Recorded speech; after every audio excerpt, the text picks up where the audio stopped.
Students अब हम function की डेफिनेशन पे बात करते हैं। फंक्शन की डेफिनेशन ध्यान से समझिएगा।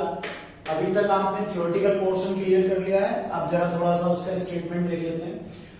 A function f from a non-empty set A to B is defined as, अब ध्यान से देखिएगा, सबसे पहले तो इसको डिफाइन कैसे करते हैं, f such that A arrow B। ठीक है स्टूडेंट्स, एक तो ये इसका डिफाइन करने का तरीका है। दूसरा मैपिंग फॉर्म में कैसे डिफाइन होगा, ये आपका A है, ये आपका B है और इस तरीके से आप एरो लगाएंगे, बीच में यहां पर F रिप्रेजेंट होगा। क्लियर हो गया? तो ये मेरी एक तरह से मैपिंग की फॉर्म हो गई, ये एक तरह से रिप्रेजेंट करने का तरीका हो गया। क्लियर है सबको? चलो आगे बढ़ते हैं। अब इसमें याद रखेंगे स्टूडेंट्स, अगर A एलिमेंट किसी सेट A का है तो उसके कॉरस्पॉन्डिंग, ध्यान से सुन लीजिए, उसके कॉरस्पॉन्डिंग B एलिमेंट एग्जिस्ट होना चाहिए B सेट के अंदर। क्या है स्टूडेंट्स कि अगर एक A एलिमेंट है आपका A सेट के अंदर तो आपका B एलिमेंट उसके कॉरस्पॉन्डिंग एग्जिस्ट करना चाहिए B सेट के अंदर। और वो क्या होना चाहिए, वो यूनिक होना चाहिए। यूनिक से मतलब होता है स्टूडेंट्स ओनली वन। क्या और करके लिख रहा हूं मैं, ओनली वन, उसके जैसा दूसरा एलिमेंट नहीं होना चाहिए। क्लियर हुआ सबको? चलो फिर से देखते हैं। अब मान लीजिए मैं यहां पर एक एग्जांपल से इसको समझाने की कोशिश करता हूं कि अगर fx equal to x plus 2 है, ठीक है स्टूडेंट्स, और आपने यहां पर f1 रखा तो 1 रखने से जो रिजल्ट आएगा, जैसे मैं कहता हूं 3, तो ये यूनिक रिजल्ट होगा।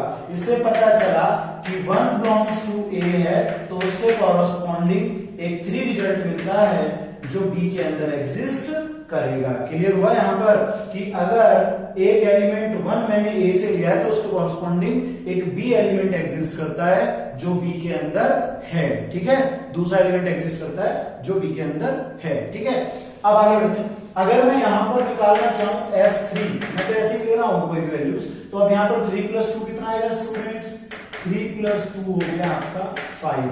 तो स्टूडेंट्स अगर यहां पर 3 बिलोंग्स टू A है तो ये जो 5 है वो B के अंदर एग्जिस्ट होना चाहिए।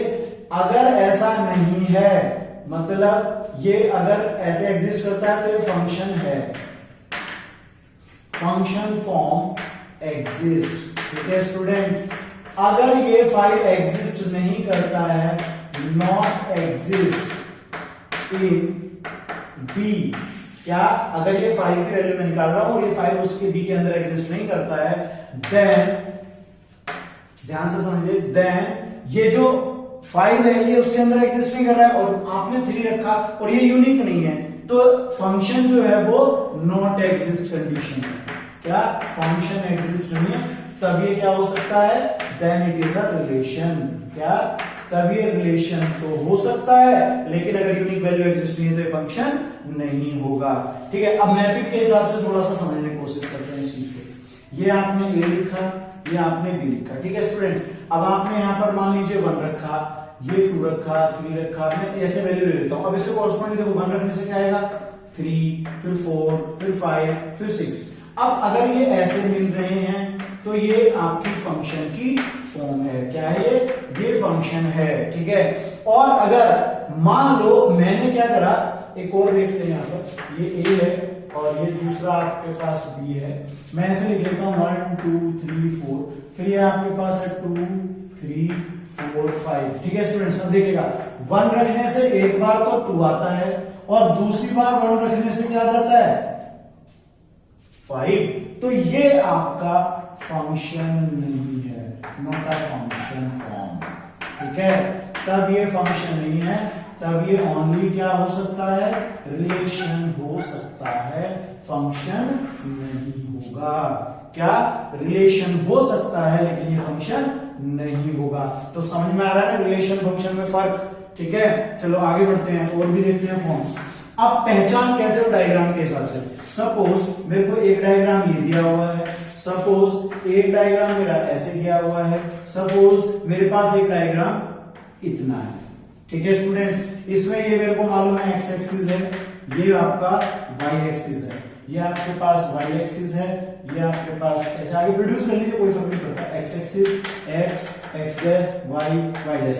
स्टूडेंट्स आप पैरेलल टू वाई एक्सिस, क्या students, parallel to Y axis line draw करेंगे। क्या, पैरेलल टू वाई एक्सिस एक लाइन ड्रॉ करेंगे, देखिएगा ऐसे। ठीक है, कहीं पर भी ड्रॉ कर लीजिए, कहीं पर भी, मैं इधर भी कर सकता हूं ऐसे। और वो ड्रॉ करने के बाद अगर इंटरसेक्शन पॉइंट एक आता है, कितना इंटरसेक्शन पॉइंट, कितने इंटरसेक्शन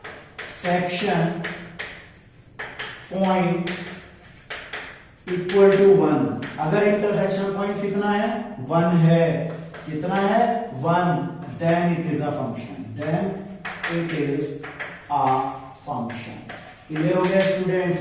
अगर वो फंक्शन, अगर वो एक्स एक्सिस वाई एक्सिस के पैरेलल लाइन ड्रॉ करने पर ग्राफ को एक जगह काटता है तो वो फंक्शन है, अदरवाइज वो फंक्शन नहीं है, फिर वो रिलेशन है। जैसे ये चीज आपकी क्या है, ये रिलेशन को डिफाइन करती है।